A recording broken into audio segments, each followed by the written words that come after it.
কেন নামাজ পড়লা না বাপ? বলো বলো ভাইয়া বলো।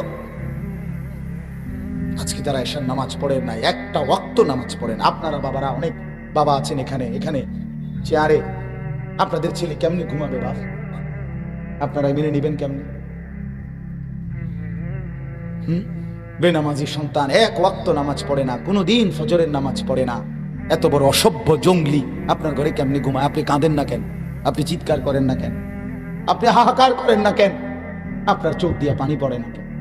সে মা কাঁদে না কেন যে মায়ের সন্তান চেহারা সুরতে বেঈমানের মতো? কি ও বাপ, আমরা এইভাবে হেরে গেলাম কেন? মানে আমাদের ধর্মের ত্রুটিটা কোথায়? ও চাচা কোন না কেন? আমাদের কোরআন কি ভুল প্রমাণিত হয়েছে? আমাদের আল্লাহ নাই, আমাদের রাসূল মদিনায় নাই, আমাদের কোনো হাদিস নাই, আমাদের কোনো ধর্ম নাই, তো আমরা হেরে গেলাম কেন?